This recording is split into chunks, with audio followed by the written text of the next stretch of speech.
Voilà, bienvenue à chacun, à chacune dans notre communauté, dans ce temple, pour louer le Seigneur.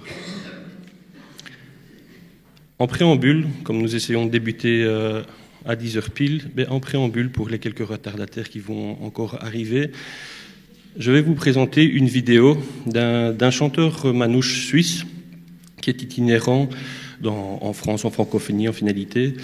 Je ne l'ai jamais rencontré personnellement, mais il est venu à l'école dont on est gestionnaire, à Manage, partager un petit peu ses chants avec les enfants.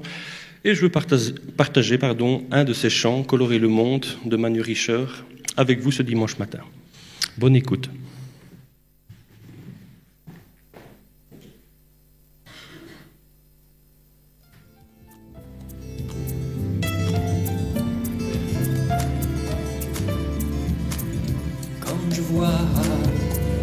La grisaille de ce monde qui déraille, quand j'entends les bruits de guerre sur cette terre qui se désespère, alors j'ai envie de crier jusqu'à vous réveiller.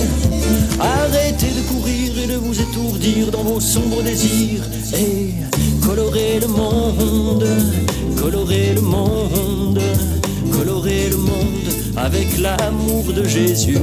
Quand je vois la souffrance de ce monde en errance, quand j'entends les cris de détresse sur cette terre où les frères se blessent, alors j'ai envie de crier jusqu'à vous réveiller. Arrêtez de courir et de vous étourdir dans vos sombres désirs et colorer le monde, colorer le monde, colorer le monde avec l'amour de Jésus. Colorer le monde, colorer le monde, colorer le monde avec l'amour de Jésus.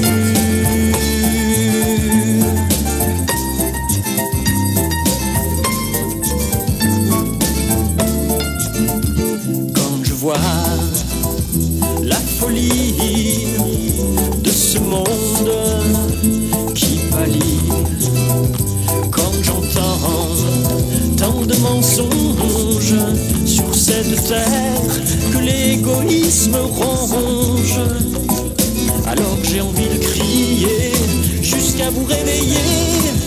Arrêtez de courir et de vous étourdir dans vos sombres désirs et colorer le monde, colorer le monde, colorer le monde avec l'amour de Jésus.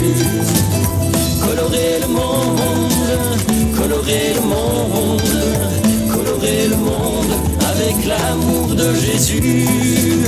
Colorer le monde, colorer le monde avec l'amour de Jésus.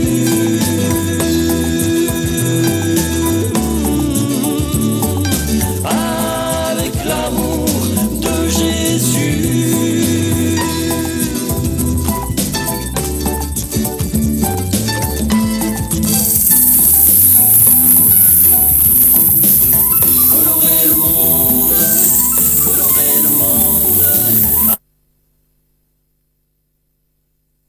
Un petit peu pour le son, mais voilà, on le remettra sur le groupe Facebook de l'église pour bien l'écouter dans de bonnes conditions aussi. Voilà, c'est une chanson qui parle clairement de notre action que nous pouvons avoir au sein de ce monde, entre nous, mais aussi au sein de ce monde. Et qu'est-ce qui nous motive, qu'est-ce qui nous transporte à pouvoir agir en tant que chrétiens? C'est clairement l'amour de Jésus qui nous a été donné à la croix, qui nous a été donné par l'enseignement de la parole, et de pouvoir retransmettre ça à ce monde. Je vous invite à pouvoir prier pour remettre ce dimanche matin entre les mains du Seigneur. Seigneur, merci pour cette liberté que tu nous donnes, comme tous les jours de la semaine, de pouvoir nous rassembler, de pouvoir être ici dans ton temple, dans cette communauté, de nous rassembler en tant que chrétiens aussi à la maison, dans d'autres domaines de la vie chrétienne, en toute liberté pour pouvoir évoquer ton nom, pour pouvoir te chanter, te prier. Que tu puisses prendre ce dimanche matin tout ce qui sera fait les chants que nous allons chanter, qui ont été choisis, les lectures qui ont été choisies, la prédication par notre pasteur, Seigneur. Que tout cela puisse t'agréer, te faire plaisir et aussi de pouvoir nous enseigner, nous instruire et nous élever vers toi aussi au travers de tout ce qui sera fait. Je te prie aussi pour les enfants, l'école du dimanche, de pouvoir aider les moniteurs, de pouvoir parler aux enfants au travers de mots simples, de ta parole, de ce qui a été fait dans différents moments du peuple d'Israël, de la vie de ton Fils, des prémices de l'Église. Merci pour tout ce qui est fait au sein de cette communauté, Seigneur. Dans le bon nom de ton Fils, Jésus. Amen. Alors, je vous invite à pouvoir ouvrir la parole et de prendre le tout dernier psaume, le psaume 150. En préambule du chant que nous allons chanter tous ensemble, venez le célébrer. Alors, psaume 150. Louez l'Éternel, louez Dieu dans son saint lieu, louez-le dans l'étendue céleste où se déploie sa puissance, louez-le pour ses hauts faits, louez-le selon l'immensité de sa grandeur, louez-le avec la sonnerie du cor, louez-le avec le luth et la harpe, louez-le avec le tambourin et avec des danses, louez-le avec des instruments à cordes et le chalumeau. Louez-le avec les cymbales sonores, louez-le avec les cymbales éclatantes. Que tout ce qui respire loue l'Éternel, louez l'Éternel. Je vous invite à pouvoir vous mettre debout et pour pouvoir chanter le chant numéro 516, venez le célébrer.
Alors reprenons nos Bibles, et là, passons dans le Nouveau Testament, dans 1 Corinthiens 13. Donc, 1 Corinthiens 13.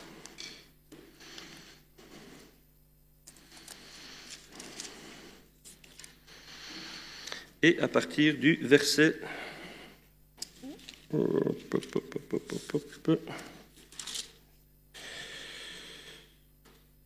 Du verset 1er, donc 1 Corinthiens 13, verset 1. Quand je parlerai les langues des hommes et des anges, si je n'ai pas l'amour, je suis du bronze qui résonne ou une cymbale qui retentit. Et quand j'aurai le don de prophétie, la science, de tous les mystères et de toute la connaissance, quand j'aurai même toute la foi jusqu'à transporter des montagnes, si je n'ai pas l'amour, je ne suis rien. Et quand je distribuerai tous mes biens pour la nourriture des pauvres, quand je livrerai même mon corps pour être brûlé, si je n'ai pas l'amour, cela ne me sert de rien.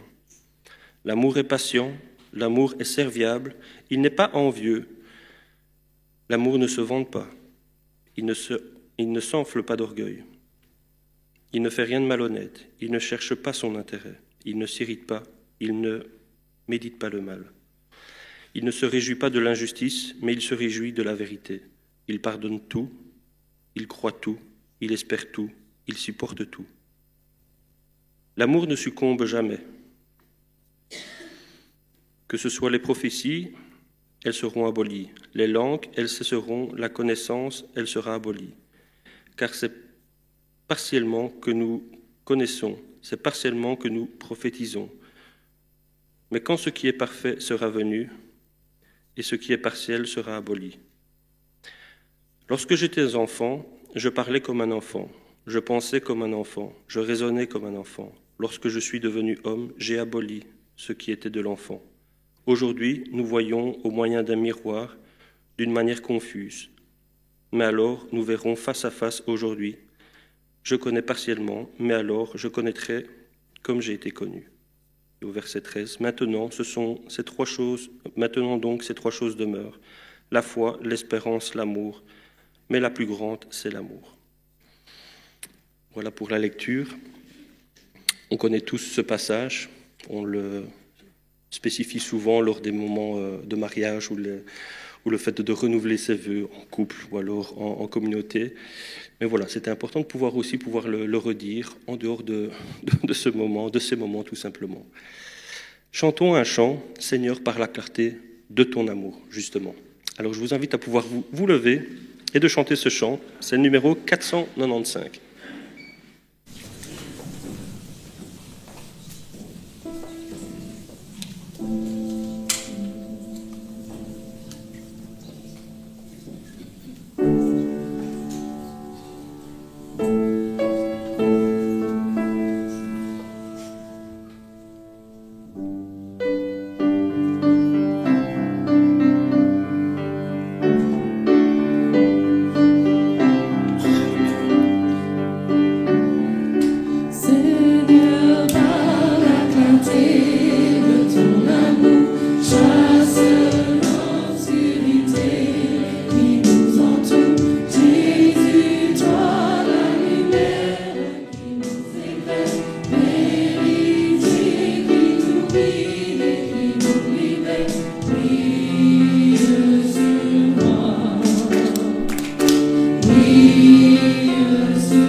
vous invite à rester debout. On s'est tous assis. Voilà. On va pouvoir chanter un autre chant, Ta bienveillance, au numéro 595.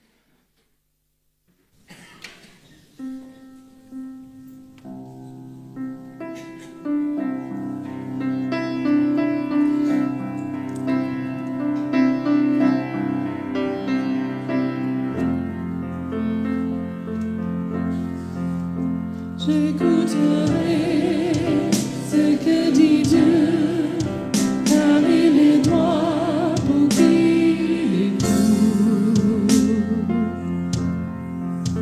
Sa paix divine et surtout ceux qui vont à lui quand vient la doux. Fidèlement, je veux le suivre. Je veux marcher dans ses sentiers. Il est la main qui me guide de la folie de mes projets. Sa bienveillance, ô éternel, vaut mieux que tout ce que j'ai vu. Ma délivrance est sous ton aile, sur le rocher de ton salut. Ta bienveillance, ô éternel, vaut mieux que tout ce que j'ai vu. Ma délivrance est sous ton aile, sur le rocher de ton salut. Sa gloire est proche, son règne vient, et le pays est apaisé.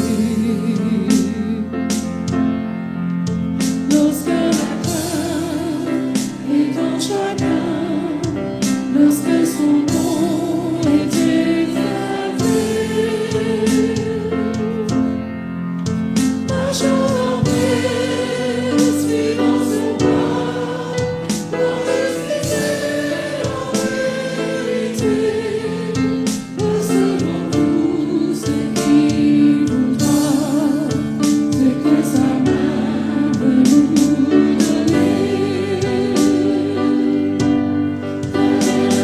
bienveillance, ô éternel, vaut mieux que tout ce que j'ai vu.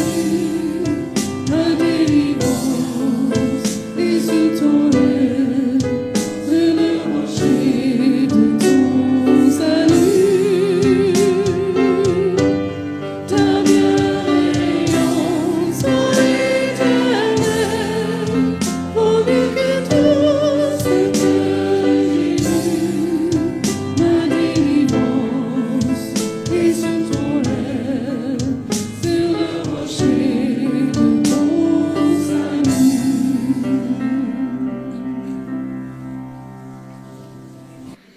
Voilà, on peut s'asseoir cette fois. Je vous invite encore à ouvrir la Bible. Moi, ce chant, il m'a fait penser spécifiquement à un texte. Les 10 lépreux, dans Luc, on va prendre dans Luc au chapitre 17, comme ça on va le lire ensemble, mais surtout pour montrer, et voilà, on chante la bienveillance, on chante l'amour du Seigneur, oui, mais il fait beaucoup de choses pour nous. Et est-ce qu'on se retourne systématiquement vers lui pour lui dire merci de ce qu'il nous a fait? Et justement, je pense qu'on connaît tous et toutes l'histoire des 10 lépreux que nous allons lire ensemble, où un seul sur 9 est retourné auprès du Christ pour le remercier tout simplement. Au verset 11, donc Luc 17 au verset 11, « Au cours de son voyage vers Jérusalem, Jésus passait entre la Samarie et la Galilée. Comme il entrait dans un village, 10 lépreux vinrent à sa rencontre et se tenaient à distance. Ils élevèrent la voix et dirent « Jésus, Maître, aie pitié de nous !» En les voyant, il leur dit « Allez vous montrer au sacrificateur. » Et pendant qu'ils y allaient, ils arriva qu'ils furent purifiés. L'un d'eux, se voyant guéri, revient sur ses pas et glorifia Dieu à haute voix. Il tomba face contre terre aux pieds de Jésus et lui rendit grâce. C'était un Samaritain. Jésus prit la parole et dit, « Les 10 n'ont-ils pas été purifiés? Les 9 autres, où sont-ils?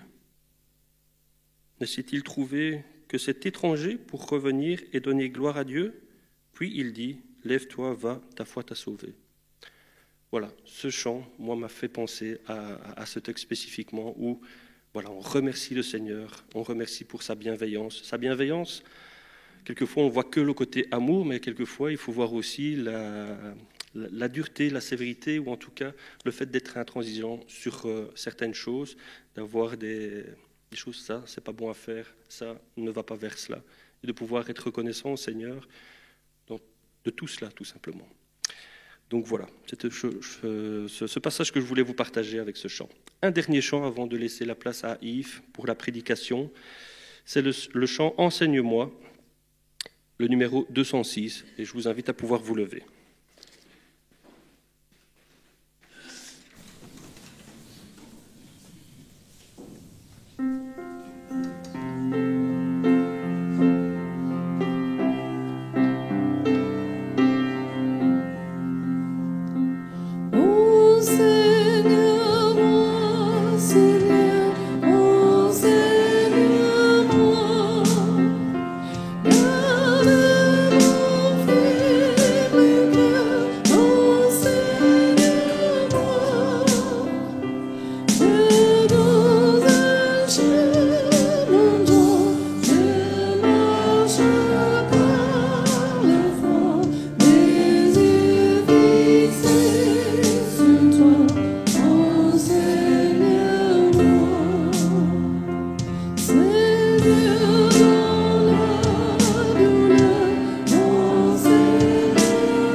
Frères et sœurs, bonjour. Salutations à nos visiteurs, également à nos internautes. Alors nous voulons ce matin nous mettre aussi à l'écoute de ce que le Seigneur veut nous dire. Alors le titre du message est « Sur la route de l'ascension ». Je pense qu'avec un titre pareil, tout le monde sait de quoi je vais parler. Alors ce jeudi, nous célébrerons la fête de l'Ascension et c'est probablement la fête chrétienne qui passe la plus inaperçue quand on regarde les festivités de Noël, les festivités de Pâques. Alors pour la Pentecôte, tout le monde voit ce que c'est, mais en général, l'Ascension, ça passe complètement inaperçu, à ceci près qu'on a quand même congé, donc les travailleurs sont très contents le jour de l'Ascension. Et pourtant, comme un début de printemps, l'Ascension est une fête qui annonce et qui nous rappelle pour nous, le chrétien, de précieuses promesses que Jésus-Christ nous a faites. Car depuis son retour dans les lieux célestes, nous proclamons que Jésus-Christ règne. Ce sont d'ailleurs aussi les dernières paroles de Jésus. Il a dit « Tout pouvoir m'a été confié dans le ciel et sur la terre ». Le Christ en qui nous croyons, le Christ que nous adorons, est un Christ qui est tout-puissant. Et parce qu'il est tout-puissant, il peut encore changer les choses, il peut encore changer des vies. Jésus règne, et la Bible nous dit que là-haut, il nous prépare une place, qu'il intercède pour nous. Il prend notre défense et c'est lui qui déverse son Saint-Esprit, comme nous le célébrerons aussi à la Pentecôte. Alors quand on parle de l'Ascension, nous pourrions parler longuement de tout ce que Jésus fait pour nous. Mais ce matin, nous voulons considérer qui est Jésus. La manière dont la Bible, au travers de l'ascension, nous parle de son cœur, lui qui est parvenu dans les lieux les plus élevés. Et puisque nous, les chrétiens, nous sommes ses disciples, puisque nous sommes appelés à suivre Jésus dans cette ascension, à prendre exemple sur Jésus, eh bien, d'une certaine manière, l'ascension du Christ parle aussi de notre ascension. On peut voir Jésus comme un alpiniste qui a gravi un sommet et qui nous invite à le suivre. Alors, j'espère que vous n'avez pas le vertige, parce que ça monte très haut avec Jésus-Christ. C'était d'ailleurs le souhait que Jésus exprimait. En Jean 14,3, Jésus dira « Je m'en vais là-haut, je vais vous préparer une place, afin que là où je suis, vous y soyez aussi. » Il nous veut sur les plus hauts sommets avec lui, être avec lui dans la gloire, être avec lui dans la résurrection, être avec lui dans la félicité céleste. Ce sont les sommets vers lesquels Jésus transporte tous ceux qui croient en lui. Alors je ne sais pas pour vous, mais pour moi, quand je me promène dans la nature et que je vois une colline ou une montagne, il y a toujours une question qui me vient en tête. Qu'est-ce qu'il y a là-haut ? Qu'est-ce qu'il y a par-delà ? Je me souviens, quand j'avais 15 ans, il y avait une excursion à l'école et on avait été visiter Paris. Bon, je sais que les visites scolaires, ce n'est pas toujours les plus édifiantes, mais quand même, il y a un événement qui m'a marqué. Le bus s'est arrêté au pied de Montmartre. Il y a peut-être des gens qui ont été visiter Montmartre. Et pour ceux qui connaissent Montmartre, il y a toute une volée d'escaliers. Et puis vous avez la basilique du Sacré-Cœur. Moi, j'avais 15 ans, et quand j'ai vu cette volée d'escaliers, ça pétillait dans mes yeux. Je me suis dit, je vais me les faire, ces escaliers. Et je les ai montés en sprintant. Et puis je suis arrivé au sommet, au pied du Sacré-Cœur, et mon premier réflexe a été de me retourner pour voir la vue sur Paris. Il y a un petit peu cette idée-là, on redevient tous comme des enfants quand on est devant une colline ou une montagne, on se demande, mais comment c'est là-haut ? Quand nous levons les yeux vers le ciel, quand les êtres humains lèvent les yeux vers le ciel, nous rêvons de voyager dans l'espace, d'explorer de nouveaux systèmes et de découvrir de nouvelles planètes. L'homme a toujours cherché à s'élever, toujours plus loin, toujours plus haut. Et ce n'est pas simplement que les adultes, les enfants. Mon fils, je lui donne des Legos, il va essayer de faire la tour la plus haute possible. Voilà. Parfois, il me demande de la tenir parce que ça commence à atteindre, ça le dépasse. L'homme a toujours cherché à s'élever. Il y a un petit peu de ça aussi dans l'histoire de la tour de Babel. Mais ça, c'est notre histoire, on en parlera plus tard. L'ascension nous rappelle qu'il n'y a que Jésus qui s'est élevé au-dessus de ce qu'aucun être avant lui n'avait su toucher, pour citer le groupe Exo dans son chant. Jésus a été au-delà de toute frontière du corps et de l'esprit.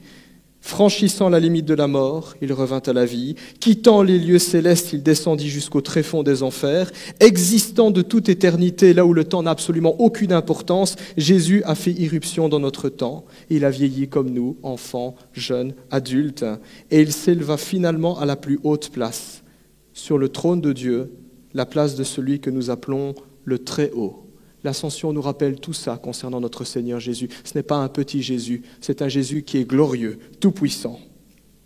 Puisque Jésus est le premier à s'être ainsi élevé, et parce que Jésus nous convie à le suivre dans cette ascension, il trace la route comme le font les guides dans les montagnes. Jésus dira « Je suis le chemin, la vérité et la vie. Nul ne vient au Père que par moi, dira-t-il. » Et la route à suivre, mes amis, n'a rien de confortable, il faut le dire. Parce que là où nous, les humains, nous parlons de mérite, là où nous parlons de gloire, la fierté de planter notre petit drapeau en haut d'une colline ou d'une montagne, là où nous parlons de pouvoir et de grandeur, ça c'est l'ascension selon le monde, le Christ, lui, parle de grâce, d'humilité, de service et de sacrifice. C'est ça l'ascension dans le royaume de Dieu. C'est ça cette colline, cette montagne qu'il nous faut gravir. C'est à la croix que commence notre ascension. C'est là où Jésus nous fixe rendez-vous en disant « Le voyage va commencer là, la vie chrétienne va commencer là, à la croix. » Il n'y a pas d'autre chemin, et c'est seulement au bout de cette route que se trouve la gloire. Non pas la gloire corruptible des êtres humains, une gloire qui passe, une fois qu'on est mort, il n'y a plus de gloire, mais une gloire éternelle que Dieu donne à tous ceux qui lui sont fidèles, tous ceux dont le nom ne sera jamais oublié parce qu'il est écrit dans le livre de vie, nous dit l'Écriture. Et ce matin, je vous invite à découvrir, ou si vous connaissez déjà, à redécouvrir la route de l'ascension qui a été tracée par Jésus. Et il y a un passage magistral dans les Saintes Écritures, et je vous invite à ouvrir votre Bible dans Philippiens chapitre 2, et nous lirons à partir du verset 5. Philippiens chapitre 2, versets 5 à 11. Ce sont des mots qui ont été écrits par la plume de l'apôtre Paul. Il était alors en prison et il va écrire cette lettre à l'église qui se trouvait dans la ville de Philippe. Alors c'est une lettre qui est assez paradoxale puisque Paul est en prison, mais c'est aussi une lettre qui se caractérise par un ton très joyeux. Le refrain qui revient toujours dans cette lettre, c'est « Réjouissez-vous ». On a du mal à croire qu'il est possible de se réjouir quand on est en prison. Et pourtant, Paul rappelle cela. Il avait atteint ce sommet, j'oserais dire aussi. Il avait touché le Christ. Et il y avait cette joie dans son cœur. Et dans le chapitre 2, nous nous trouvons au cœur de cet épître. C'est vraiment l'essentiel. Et voici ce qui nous est dit. Philippiens, chapitre 2, à partir du verset 5. « Que votre attitude soit identique à celle de Jésus-Christ. Lui qui est de condition divine, il n'a pas regardé son égalité avec Dieu comme un butin à préserver, mais il s'est dépouillé lui-même en prenant une condition de serviteur, en devenant semblable aux êtres humains. Reconnu comme un simple homme, il s'est humilié lui-même en faisant preuve d'obéissance jusqu'à la mort, même la mort sur la croix. C'est pourquoi Dieu l'a élevé à la plus haute place et il lui a donné le nom qui est au-dessus de tout nom, afin qu'au nom de Jésus, chacun plie le genou dans le ciel, sur la terre et sous la terre, et que toute langue reconnaisse que Jésus-Christ est le Seigneur, à la gloire de Dieu le Père. Amen. Je vous invite à prier. Alors que cette semaine, nous allons célébrer l'Ascension, nous voulons encore tourner nos regards vers toi, Seigneur, et nous voulons te demander que tu nous apportes tes éclaircissements à la lumière du texte que nous avons lu. Seigneur, nous reconnaissons que tu es glorieux et que tu es tout-puissant, et que sur ce sentier de gloire et d'élévation, tu as connu aussi la souffrance, l'humiliation, et tu as incarné parfaitement le sacrifice et l'abnégation. Nous qui sommes tes disciples, nous nous présentons devant toi, voulant prêter une oreille attentive, et te demandant de nous aider à comprendre ta parole. Seigneur, que ton esprit puisse toucher dans notre cœur, dans le cœur de notre Église ici à Marcinelle, dans notre cœur personnel, ce qui dans notre vie te déplaît.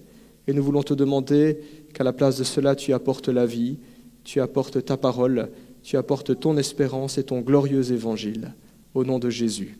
Amen. Sur la route de l'Ascension.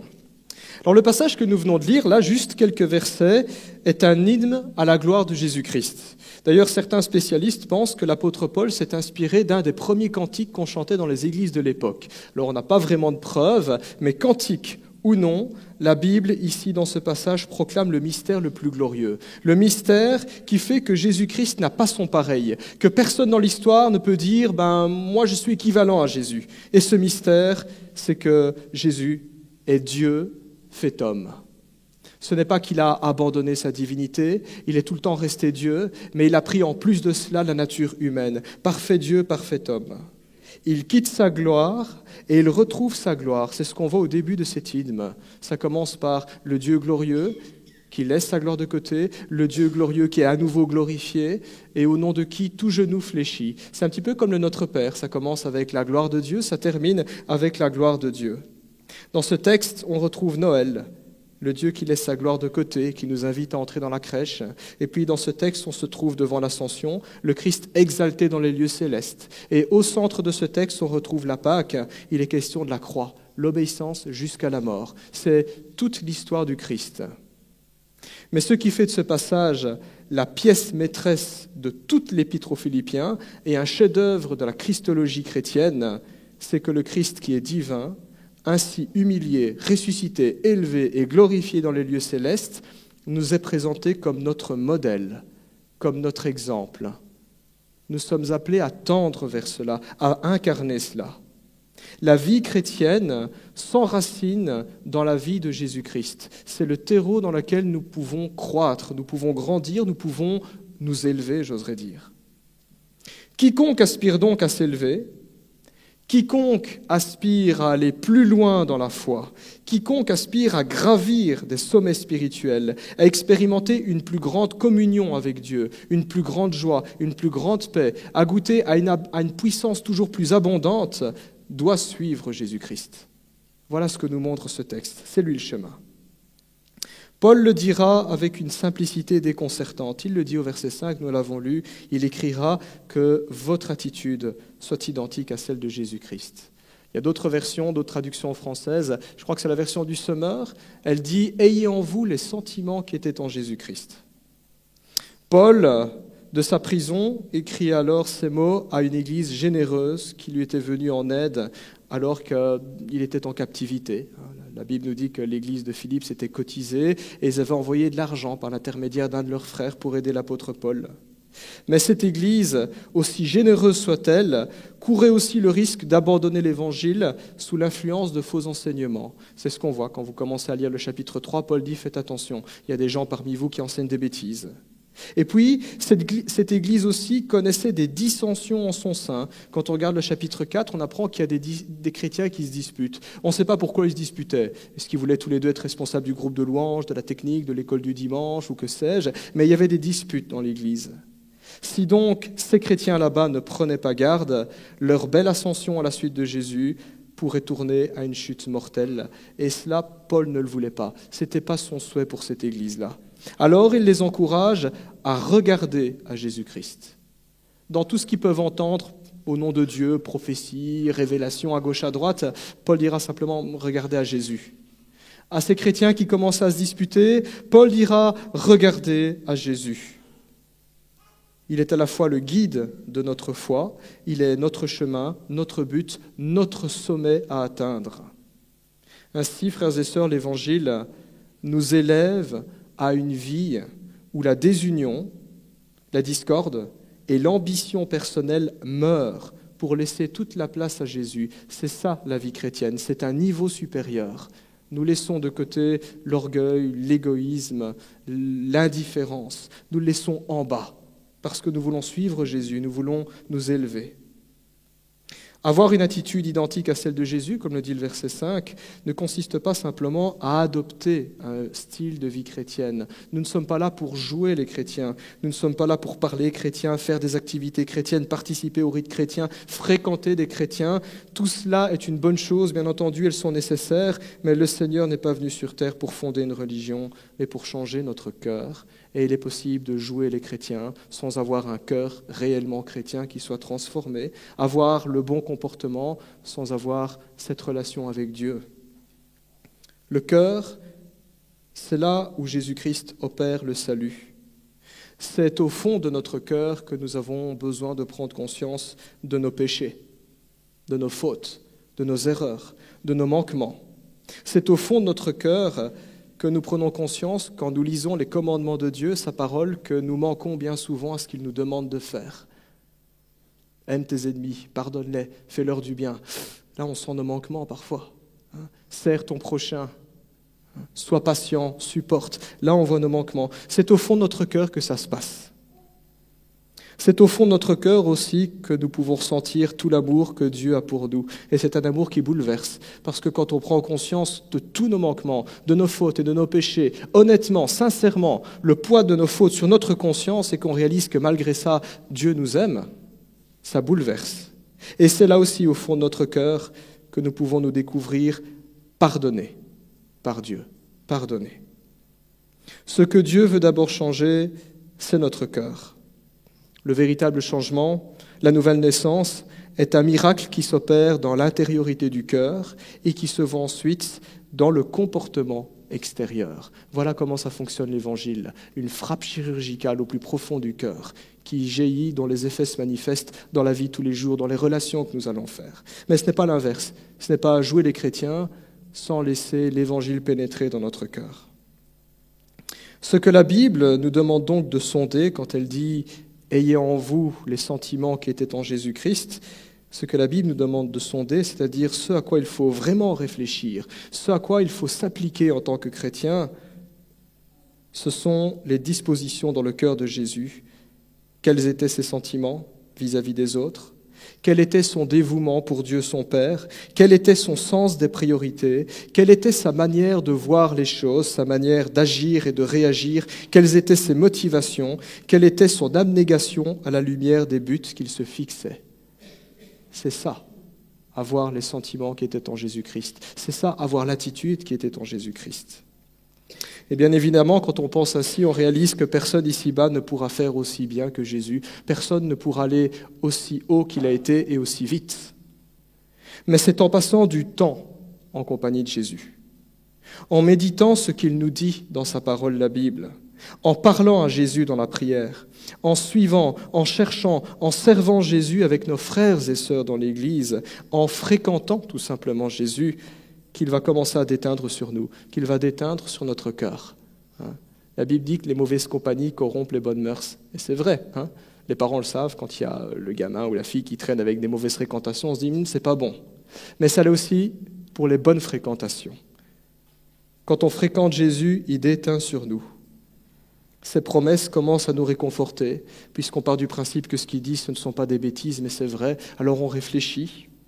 Plus on fréquente Jésus, plus on réalise que ses enseignements prennent forme dans nos expériences, dans notre ressenti, dans ce que nous vivons.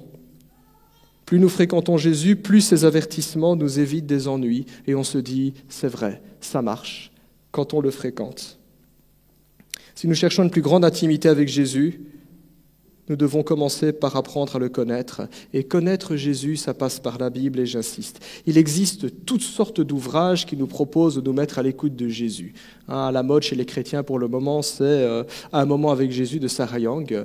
Je trouve que ce livre est une catastrophe. Mais voilà, on peut en parler en privé si vous voulez. Moi, j'encourage les chrétiens simplement à lire directement la Bible. Quand vous lisez votre Bible, vous entendez la voix même de Jésus-Christ, ses explications, vous entendez, vous réentendez sa voix qui nous parle encore aujourd'hui et qui peut changer notre cœur. Vous vous mettez au bénéfice directement de la source et de l'ensemble de son conseil. Pas simplement quelques versets, quelques paroles qui nous caresseront dans le sens du poil. Il y en a, mais d'autres aussi, où le Christ par amour peut nous dire « il y a ça à changer dans ta vie ». Le Christ qui ose parler aussi du péché, de la repentance et de la grâce. Et c'est là que la transformation s'opère. C'est là que je fréquente Jésus. C'est là que sa compagnie me change et me transforme. Et des transformations bouleversantes, on en a plein dans la Bible. Les disciples de Jésus qui l'ont fréquenté pendant 3 ans. Quel changement! Vous avez des disciples orgueilleux qui se disputent pour voir qui sont les plus grands, et puis vous trouvez des apôtres solides, affermis. 3 ans plus tard. Le changement le plus brutal, l'apôtre Paul, massacrer l'Église, apôtre de l'Église. Christ change des vies. Dans les versets qui suivent, la Bible décrit 3 pas décisifs que Jésus a faits. En réalité, il y a 6 pas dans ce texte, mais ce matin, je m'arrêterai uniquement sur les 3 premiers pas. Et dans la vie, on a des pas décisifs. Il y a des pas qui ne changent rien. Par exemple, vous franchissez la porte du supermarché pour faire vos courses, ça ne va pas changer grand-chose à votre vie, peut-être à votre frigo, mais pas à votre vie. Mais franchir les pas, je ne sais pas, d'une école pour être diplômé, ça change une vie. Franchir les pas de l'église pour prendre son baptême, ça change une vie. Franchir les pas de la maison communale pour se marier, ça change la vie. Il y a des pas décisifs. Et le texte ici nous parle de 3 pas que le Christ a fait. 3 pas décisifs, 3 premiers pas. Et assez curieusement, ces 3 premiers pas de l'ascension commencent plutôt par une descente. Et ça, c'est bizarre, parce que quand on parle d'ascension, ça monte. Eh bien, c'est pas ce que Jésus a fait. Son ascension commence par une descente. J'oserais dire que c'est un petit peu comme les montagnes russes. On prend son élan pour mieux remonter après. C'est ce qu'on voit dans ce texte. Jésus d'abord se fait humble, verset 6. Jésus se fait serviteur, verset 7. Jésus enfin meurt, il se sacrifie, verset 8. Sans ces 3 pas, il n'y a pas d'ascension. Et c'est ce que nous dit le verset 9. Verset 9 nous dit « C'est pourquoi Dieu l'a élevé à la plus haute place. » C'est pourquoi, c'est-à-dire que parce qu'il s'est fait humble, parce qu'il s'est fait le serviteur de tous, parce qu'il s'est sacrifié, Dieu l'a élevé à la plus haute place. Et nous avons 3 pas ensuite dans l'élévation du Christ. Il a été élevé à la plus haute place. Il a reçu le nom au-dessus de tout nom et tout le monde fléchit le genou devant lui. 3 pas d'abaissement, 3 pas d'élévation. Nous voulons courtement nous arrêter sur chacun de ces 3 premiers pas. Parce qu'au stade où nous en sommes dans nos cheminements avec Dieu, nous ne sommes pas encore glorifiés. Nous sommes dans cette phase-là de notre vie avec Dieu, les 3 premiers pas. D'abord, relisons le verset 6. Le verset 6 nous dit « Lui, donc Jésus-Christ, qui est de condition divine, c'est pas rien, c'est pas un prince, c'est pas un roi, c'est pas un empereur, c'est pas un premier ministre, c'est Dieu, rien que ça. Lui qui est de condition divine, il n'a pas regardé son égalité avec Dieu comme un butin à préserver, nous dit le texte ici. Jésus n'a pas considéré son égalité avec Dieu comme un butin à préserver. Autrement dit, il n'a pas considéré sa dignité divine, les privilèges liés à son rang, les honneurs qui lui étaient dus comme des choses pour lesquelles il vaut la peine de se battre. Il en a fait concession. Jésus a laissé ses droits de côté. Et voilà quelque chose qui nous interpelle, surtout nous occidentaux qui vivons dans une société de droit. J'ai droit de ça.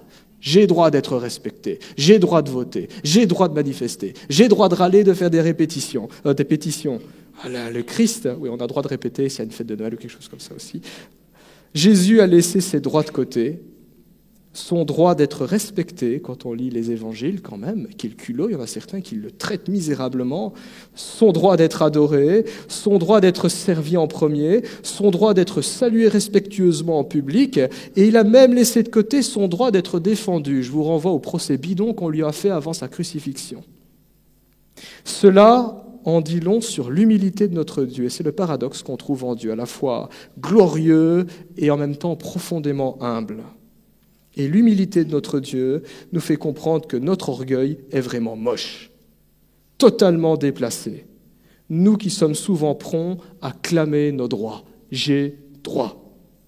Nous remarquons aussi que là où le diable a cherché à prendre de force la place de Dieu, un coup d'État, là où Adam et Ève ont cherché à devenir l'égal de Dieu en lui désobéissant, Jésus, lui, se dépouille. Il n'en reste pas moins Dieu, mais tout ce qui fait sa gloire, sa majesté et sa dignité s'en trouvent couvertes d'un voile d'humilité. Et c'est ainsi qu'on retrouve le Christ, le Fils de Dieu, la parole éternelle, dans une crèche sous les traits d'un bébé.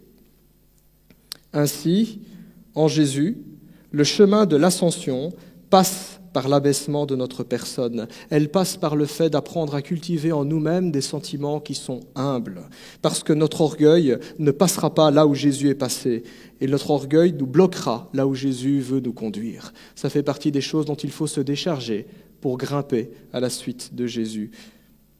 Et croyez-moi bien, l'orgueil est certainement un bagage qui est très lourd, parce que nous avons tous cet amour-propre, cette fierté ou cette dignité. Et le Seigneur, pour le suivre, nous invite à accepter de laisser ça de côté. Perdre notre dignité, ne pas défendre notre dignité, mais laisser Dieu défendre notre dignité, parce que c'est lui qui fait justice. Relisons ensuite le verset 7. Le verset 7 nous dit « Mais il s'est dépouillé lui-même en prenant une condition de serviteur, en devenant semblable aux êtres humains, reconnu comme un simple homme. » Ça, c'est de la descente, et même c'est de la chute vertigineuse. Jésus, sur terre, n'était pas escorté par ses serviteurs, ni par sa garde personnelle. Pourtant, il le dira, il n'a qu'à claquer du doigt, et il y a 12 légions d'anges qui interviendraient pour le secourir.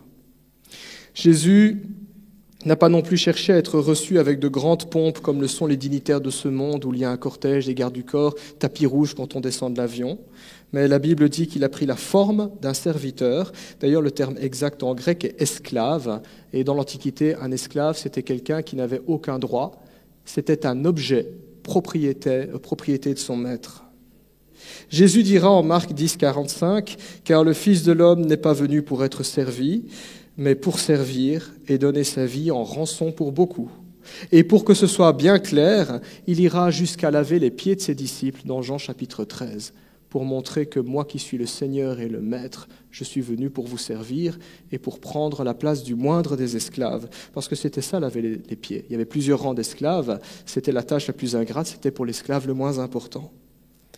Telles étaient les dispositions dans le cœur de Jésus, servir les autres, élever les autres, rechercher le bien des autres. Christ est venu pour nous servir, non pas pour accomplir nos 4 volontés, heureusement, mais pour œuvrer pour notre salut, pour édifier notre âme, pour nous donner le bonheur éternel. Et quand on voit les évangiles, quand on lit ces 3 années sur terre, c'est ce qui nous est décrit. Là où les âmes étaient accablées du poids de leurs péchés, Jésus a pardonné. Là où les âmes étaient tourmentées et oppressées par le diable, Jésus a délivré. Là où les gens étaient rejetés ou étaient seuls, Jésus les a accueillis. Là où il n'y avait que souffrance, Jésus a guéri. Là où il n'y avait que tristesse, Jésus a consolé. Là où il n'y avait que culpabilité, Jésus a justifié, la femme adultère. Là où il n'y avait que désespoir, Jésus a donné l'espérance. Et l'attitude de Jésus, son attitude de serviteur, contraste avec celle des premiers chrétiens, celle que nous appelons les disciples, qui sont devenus par la suite les apôtres, qui, eux, rivalisaient pour savoir qui d'entre eux aurait la place la plus élevée dans le royaume de Dieu. Et Jésus dira, il prendra un petit enfant en disant, voilà, c'est pour ceux qui se font comme un petit enfant, ceux-là auront le royaume de Dieu.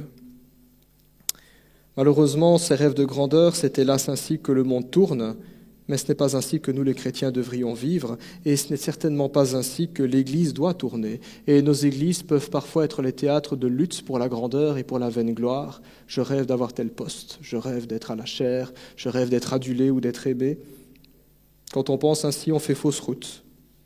Dans notre monde de ténèbres, nous, chrétiens, nous incarnons la lumière de l'Évangile. Le Christ qui pardonne, le Christ qui délivre, le Christ qui accueille, le Christ qui guérit, console, justifie, encourage et instruit, agit encore aujourd'hui à travers nous, dès lors que nous cherchons à servir les autres et non pas nous-mêmes. Ainsi, en Jésus, la route de l'ascension nous conduit à nous mettre au service des autres, à nous abaisser pour les élever, à devenir en quelque sorte les marches sur lesquels ils marcheront pour grimper, pour aller encore plus haut. Notre égoïsme ne passera pas l'épreuve d'un parcours à la suite de Jésus. Ça, c'est certain. Relisons enfin le verset 8.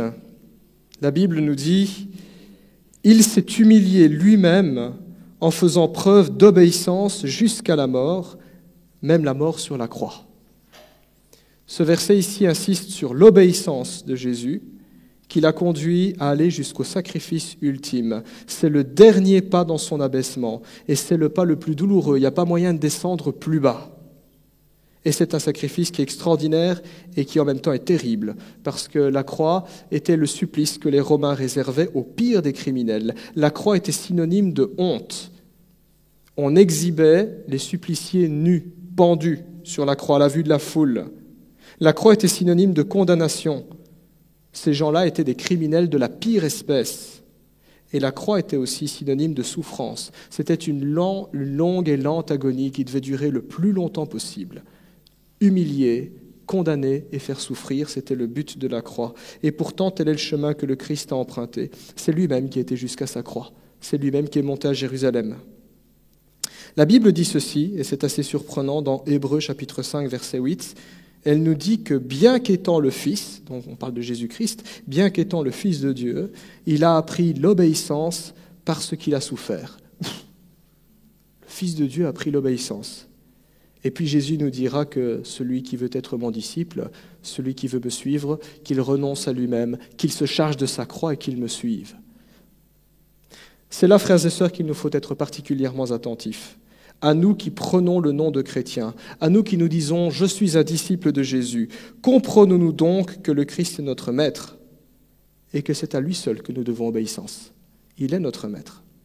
Comprenons-nous qu'obéir à sa volonté, faire ce qui est juste à ses yeux, doit être notre priorité et que cela, inéluctablement, nous attirera l'incompréhension des autres, mais aussi leur mépris, la honte et la souffrance. Ces paroles sont dures à entendre, ces paroles sont impopulaires, mais c'est à travers bien des épreuves qu'il nous faut entrer dans le royaume de Dieu. C'était par ces mots que les apôtres exhortaient les jeunes églises. C'est ce que Paul disait, Actes 14, 22. C'est à travers bien des souffrances qu'il nous faut entrer dans le royaume de Dieu. Nous devons être prêts à payer le prix de l'obéissance à Christ, le prix de la vie d'une vie de disciple. Ainsi, en Jésus, la route de l'ascension passe par l'obéissance et le sacrifice. Et en général, juste ces deux éléments, ça fait tout de suite un tri, parce que beaucoup qui se disent chrétiens ne veulent pas obéir à Jésus. Beaucoup qui se disent chrétiens ne sont pas prêts à continuer à le suivre dès lors que ça commence à devenir délicat. Ainsi, en Jésus, la route de l'ascension passe par l'obéissance et le sacrifice. Nos vaines ambitions ne peuvent que nous entraîner dans une chute mortelle. Il n'y a pas de progression dans la foi sans cela. Mais en même temps, et heureusement j'aurais envie de dire, parce que si ce n'était que ça la vie chrétienne, ce serait une punition, mais chaque pas ainsi posé à la suite de Jésus génère aussi un poids éternel de gloire. Et c'est ce que nous décrit les versets 9 et 11 en parlant de Jésus-Christ. Et nous, chrétiens qui relisons ces textes, nous rappelons que nous sommes en Christ. Paul dira, ce n'est plus moi qui vis, c'est Christ qui vit en moi. Et voici ce que nous lisons par rapport à Jésus. C'est pourquoi Dieu l'a élevé à la plus haute place et lui a donné le nom qui est au-dessus de tout nom, afin qu'au nom de Jésus, chacun plie le genou dans le ciel, sur la terre et sous la terre, et que toute langue reconnaisse que Jésus-Christ est le Seigneur, à la gloire de Dieu le Père. Nous les chrétiens, nous sommes en Christ. Nous partageons aussi son opprobre, sa souffrance et son humiliation, nous partagerons aussi sa gloire et son triomphe.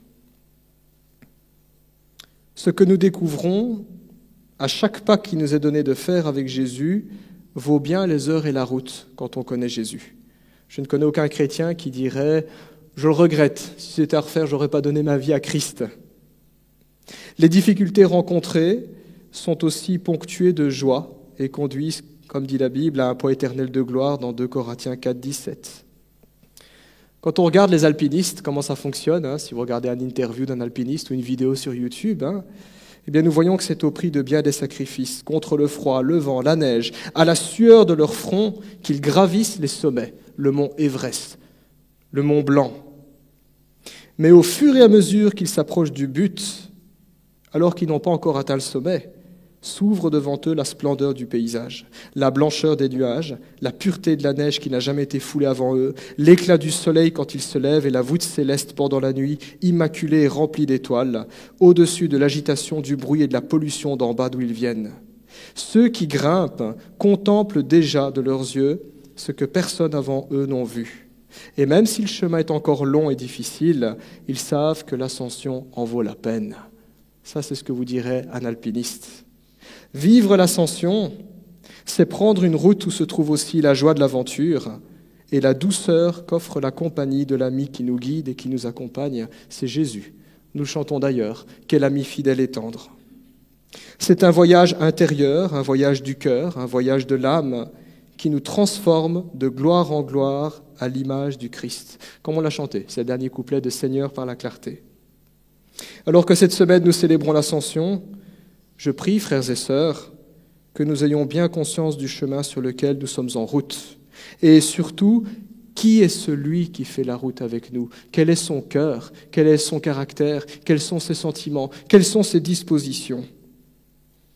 Que notre Seigneur nous aide à sa suite et à son exemple à faire mourir en nous l'orgueil, l'égoïsme et les vaines ambitions, pour que le Christ prenne toute la place dans notre cœur. Ayez en vous les sentiments qui étaient en Jésus-Christ. Amen. Je vous invite à prier.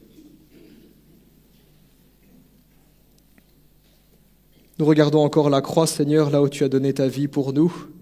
Nous considérons tout le chemin que tu as parcouru ici-bas, de cette descente douloureuse et humiliante jusqu'à ton élévation dans les lieux célestes et ton exaltation là où tu règnes, là où tu nous gardes dans ta surmain. Seigneur, nous ne sommes pas encore arrivés à la maison, nous n'avons pas encore atteint le sommet, nous n'avons pas encore atteint la perfection, nous ne sommes pas encore glorifiés, et sur ce chemin difficile, Seigneur, quelle joie de savoir que tu nous accompagnes, quelle joie de savoir que toi, Seigneur, tu nous comprends, quelle joie de savoir que ce chemin mène quelque part et que ça a du sens. Seigneur, nous voulons te demander de nous apprendre à mourir à nous-mêmes, que dans nos cœurs, Seigneur Dieu tortueux, nos cœurs pleins de doutes, pleins d'orgueil, rebelles, tu puisses, Seigneur, déverser par ton esprit ta vie. Nous te remercions pour ta patience, nous te remercions pour ton amour, nous te remercions pour ta douceur envers nous, pour tes précieuses promesses. Et parce que nous savons que sur ce chemin, jamais tu ne permettras que nous ayons apporté plus que nous le pouvons. Que la gloire te revienne. Au nom de Jésus. Amen.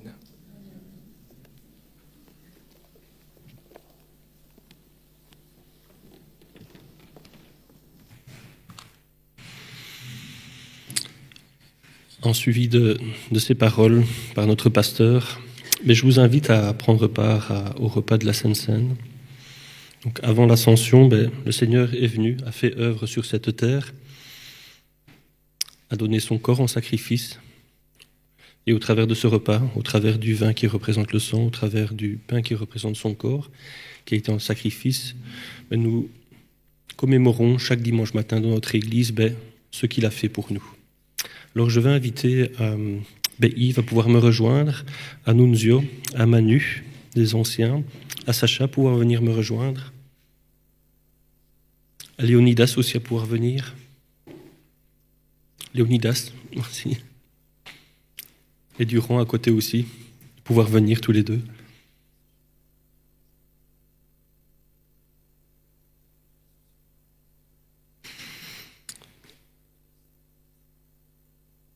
Et au travers de ce repas, nous basons ce repas aussi sur des recommandations. Et je vais lire un texte que nous connaissons aussi dans 1 Corinthiens, au chapitre 11 et à partir du verset 23. « Car moi j'ai reçu du Seigneur ce que je vous ai transmis. Le Seigneur Jésus, dans la nuit où il fut livré, prit du pain. Et après avoir rendu grâce, le rompit et dit, « Ceci est mon corps qui est pour vous. Faites ceci en mémoire de moi. » De même, après avoir soupé, il prit la coupe et dit, « Cette coupe est la nouvelle alliance en mon sang. Faites ceci en mémoire de moi, toutes les fois que vous en boirez. Car toutes les fois que vous mangez ce pain et que vous buvez cette coupe, vous annoncez la mort du Seigneur jusqu'à ce qu'il vienne. » Je vais demander à Sacha de pouvoir prier pour le repas de ce dimanche matin. Oui Seigneur, en prenant ces éléments, ce pain, nous nous rappelons le sacrifice de ton corps sur la croix. Mais nous voulons nous rendre compte de cet immense sacrifice et nous voulons te remercier pour cette grâce, mais aussi pour cet immense amour que tu as manifesté pour nous alors que nous méritions le châtiment ultime. Tu as accepté d'être cloué sur la croix, que ton sang coule pour nous pécheurs. Gloire à ton nom. Amen. Voilà, je vais inviter les membres de la communauté, mais ceux qui ne sont pas de cette communauté, qui ont fait œuvre de repentance publiquement, qui sont passés par les eaux du baptême et qui sont en ordre avec ce repas aussi, à pouvoir se lever. S'il y a des personnes qui ne comprennent pas trop ce qu'est ce repas, qui ont des doutes, ne sont pas passés par les eaux du baptême, de pouvoir venir prendre conseil pour mettre les choses au clair au travers de ça avec notre pasteur, avec les anciens. Donc j'invite l'Assemblée, à ceux qui sont en ordre avec ce repas, de pouvoir se lever.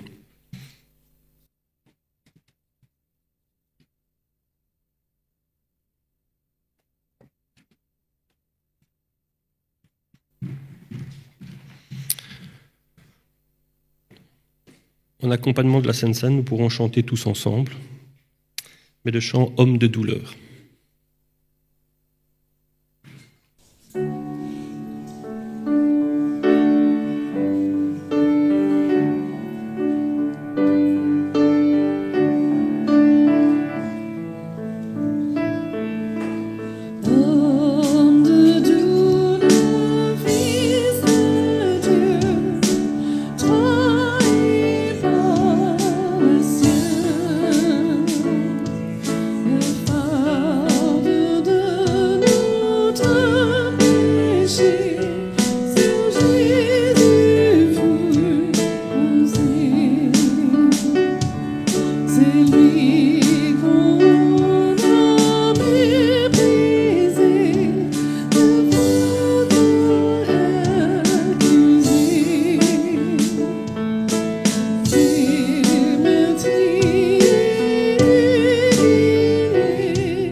Sur la terre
Oui, merci Seigneur.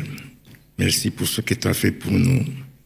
Merci pour la bonne parole que nous avons partagée et que nous puissions le mettre en pratique.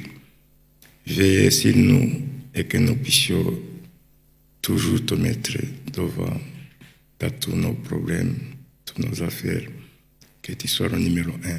Merci pour tes biens. Merci. À ton nom, c'est Amen. Amen.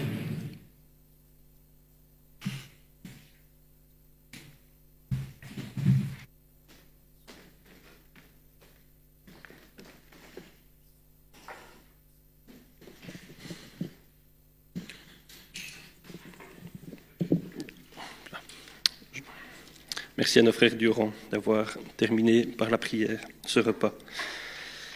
Nous passons au moment de l'offrande. J'entends des pièces tomber. C'est un petit peu comme à l'école du dimanche. D'habitude, à l'école du dimanche, on fait ça au début, comme ça évite aux enfants de pouvoir jouer avec les pièces. Mais voilà. Je veux vous partager, je ne sais pas si on l'a déjà fait spécifiquement au moment de l'offrande, de partager 2 versets de ce côté-là. On le fait aussi à l'école du dimanche avec les enfants, de les conscientiser aussi au travers de l'œuvre de Françoise Pedeau et du parrainage d'un enfant à Madagascar du sel. Mais voilà, on est bien conscient que ce n'est pas l'argent de la tirelire des enfants, quoique, mais en tout cas, c'est les parents qui participent aussi au travers de cela. Et je peux vous dire que chaque mensualité qui est payée par l'école du dimanche au travers de l'Église, ben voilà, c'est donné au niveau de ces 2 œuvres. Et donc, nous conscientisons les enfants au travers de cela, au travers de la parole, tout simplement. Et donc, deux passages à pouvoir vous lire. Il y en a une quantité dans la Bible au travers de la question de l'argent dans la Bible. Mais j'avais à cœur ce dimanche matin de vous en partager 2. Et le premier verset est dans Matthieu 6, au verset 19 à 21.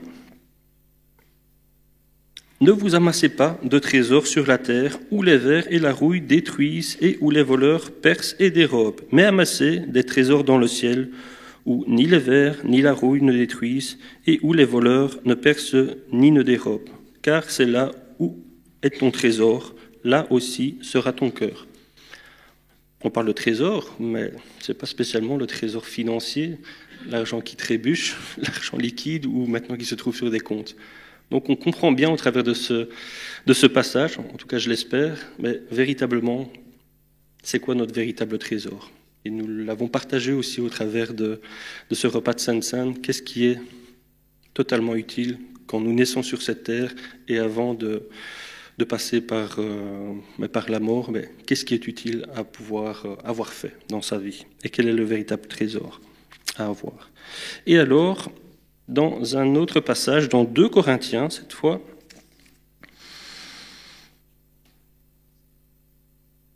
au chapitre 9 et au verset 7.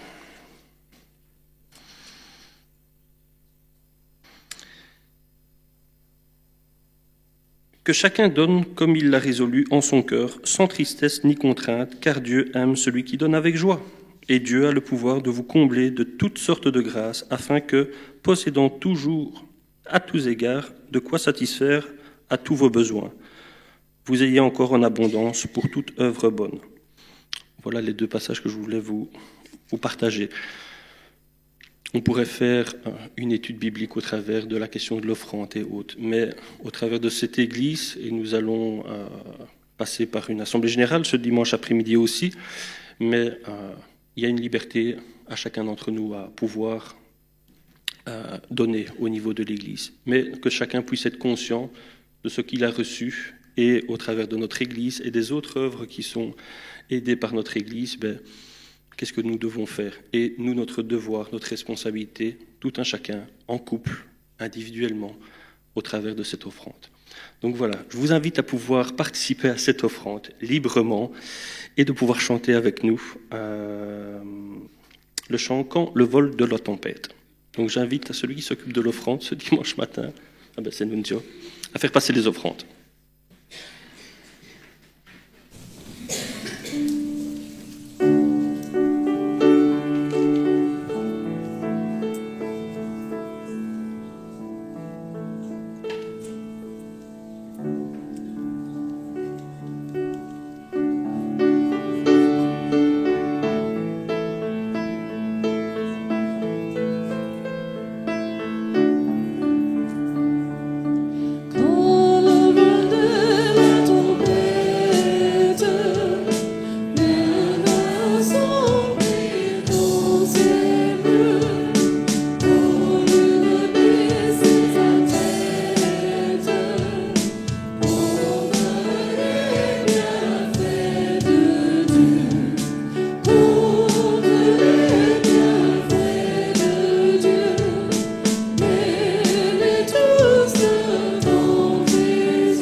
j'invite Nunzio à pouvoir prier pour l'offrande.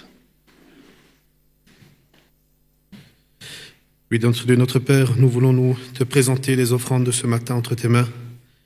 Éternel, que tu la fasses grandir, que tu la fructifies, selon, Père, ta volonté, qu'elle serve au fonctionnement de ton Église, Seigneur, qu'elle serve également à l'édification de ton règne, à faire connaître ta parole au plus grand nombre.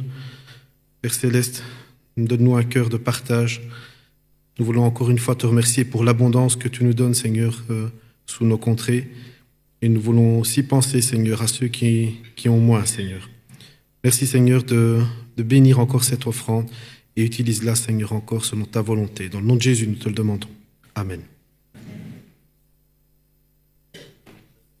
Nous allons passer au moment des annonces, donc j'invite notre pasteur à pouvoir venir. Rebonjour. Je me permets de déplacer tes affaires. Merci Tim. Voilà, quelques annonces pour nos prochaines rencontres. Alors comme ça a déjà été annoncé depuis un certain temps, cet après-midi à 15h, nous avons notre assemblée générale des membres. Donc merci d'arriver à l'heure, pas arriver à 15h, mais un peu avant. Nous aimerions vraiment commencer à 15h. Le but du jeu, c'est plutôt on commence, plutôt on termine. Donc vous savez que les assemblées générales, ça peut parfois être long, très long. On va essayer de ne pas faire un marathon cette fois-ci. Alors nous rappelons que l'assemblée générale n'est accessible qu'aux membres de l'Église. Donc, comment savoir si vous êtes membre? C'est pas compliqué. Un jour, vous avez introduit une demande officielle, vous avez rencontré l'équipe pastorale et ça a été annoncé publiquement. Si vous n'êtes pas membre, mais que vous souhaiteriez devenir membre, il y a des carnets dans le fond de la salle sur les étagères. N'hésitez pas à les lire, à les remplir. On sera très heureux, en tout cas, d'avoir un entretien avec vous. Pour les membres, nous rappelons qu'il y a un quorum. Il y a vraiment des votes importants qu'on va devoir faire. Nous allons élire la nouvelle équipe qui va diriger les SBL de l'Église. Donc, ces votes ne sont possibles que si 2/3 des membres sont présents. Donc, s'il vous plaît, faisons un effort pour être présents. Si le quorum n'est pas atteint, eh bien, nous reporterons la rencontre. C'est pas génial pour ceux qui ont fait l'effort d'être là. Voilà.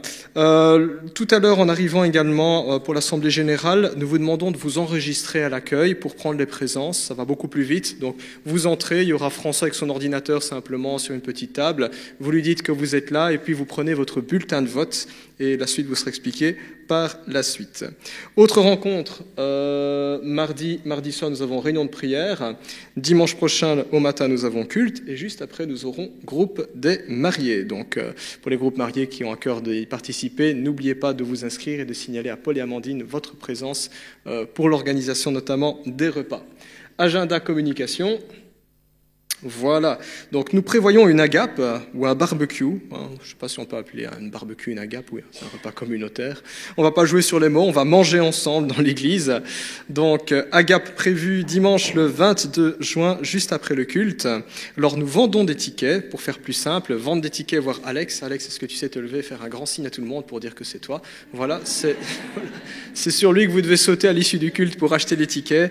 Alors les tickets, c'est 10 € par adulte, 5 € par enfant. Si vous voulez participer à la GAP mais qu'il y a vraiment un souci financier, vous n'hésitez pas à en toucher un mot au responsable de l'église. L'argent ne doit pas être un obstacle pour pouvoir prendre ce moment ensemble. Alors on prie pour qu'il y ait du beau temps. S'il y a du beau temps, nous verrons s'il y a la possibilité d'installer des tonnelles à l'extérieur et un château gonflable pour les enfants. Comme ça, chers parents, vous pouvez les laisser gambader vos enfants et discuter calmement. Club des Amis du Samedi. Alors je vais donner la parole à Manon. Je t'en prie Manon.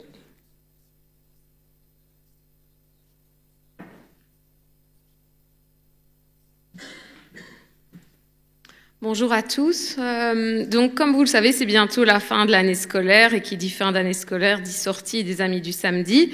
Cette année, nous irons à Peridaïsa. Donc, je fais l'annonce assez à l'avance parce que, donc, pour savoir le prix exact de groupe, etc., le parc a besoin des inscriptions du nom précis. Donc, j'ai mis une fourchette de prix. Ça sera entre 35 et 45 €.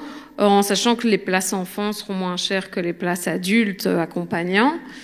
Donc les inscriptions se feront, bon vous voyez pas très bien sur l'image, c'est en petit, mais j'enverrai dans le groupe WhatsApp des Amis du Samedi. Si certains parents n'y sont pas, vous pouvez me dire. Donc les inscriptions sont à faire avant le, combien j'ai mis? 2 je crois 3, ah oui voilà, 3 juin. Donc n'hésitez pas à venir me trouver. Nous aurons besoin pour y aller, nous allons y aller en voiture, donc nous aurons besoin de volontaires, parents ou pas, pour amener les enfants et aussi peut-être accompagner les groupes parce qu'il y aura plus d'enfants, donc juste les monos, on ne sera pas assez pour les encadrer. Donc ce sera le 28 juin, ce sera départ à l'église et retour à l'église de 9h15 à 19h. Une collation et une glace seront offertes par l'église et les parents devront préparer le pique-nique des parents, des enfants et une boisson en plus. Voilà, je pense que j'ai tout dit, mais si vous avez des questions, n'hésitez pas et je vais mettre l'affiche dans le groupe WhatsApp. Voilà, merci. Merci beaucoup Manon. Alors nous sommes conscients qu'une entrée à Péridaïsa, c'est pas forcément bon marché, donc s'il y a des familles qui sont en difficulté, n'hésitez pas à le signaler soit à Manon directement au responsable de l'église. Merci beaucoup en tout cas pour toute l'organisation. Alors on m'a glissé à l'oreille, Sétim, il m'a dit n'oublie pas les desserts pour l'Assemblée Générale. Donc nous invitons les membres qui le souhaitent à amener des sucreries aussi pour l'Assemblée Générale. Il paraît que le sucre ça aide à rester réveillé, donc voilà. N'hésitez pas à amener tartes, gâteaux, biscuits, ce que vous voulez, pas d'alcool, mais du sucre, oui. Autre annonce, cycle de formation biblique, simplement, ça a déjà été annoncé plusieurs fois, vous avez toutes les informations qui sont affichées sur l'écran. Nous invitons également les parents concernés à s'informer pour tout ce qui est les camps en été. Il y a pas mal de choses qui se font en juillet, en août, au camp de Genneval, au camp de Limoges, au camp de Béo également. Nous transmettons également la demande de l'équipe garderie auprès de Maguette. Nous avons encore besoin de bras pour garder nos petits bouts. Donc si vous avez à cœur de donner un coup de main de temps en temps à la garderie, n'hésitez pas à trouver Maguette. Elle vous sera très reconnaissante. Deux dernières annonces. L'avant-dernière, nous vous demandons de faire un effort pour arriver à l'heure. Nous aimerions maintenant commencer le culte à 10h. Vous avez remarqué que ce matin, ça a démarré plus tôt que prévu et nous allons répéter l'expérience.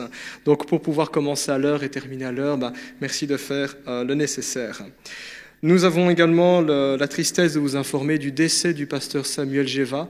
Peut-être que les plus anciens l'ont bien connu. Samuel Géva était très connu ici dans notre communauté. Il a prêché plusieurs fois. C'était un pasteur qui se caractérisait par la joie, par la bonne humeur. Ceux qui le connaissaient bien savaient qu'il avait un sens de l'humour assez décapant. C'était un serviteur de Dieu qui est fidèle. Il est parti en paix à l'âge de 82 ans. Nous pensons en tout cas à sa famille, à ses proches, à l'Église aussi qui est endeuillée. Et puis nous chérissons son souvenir dans notre cœur. Pour beaucoup d'entre nous, il a été un sujet de bénédiction et un sujet d'encouragement. Merci pour votre attention. Je vais redonner la parole à Tim.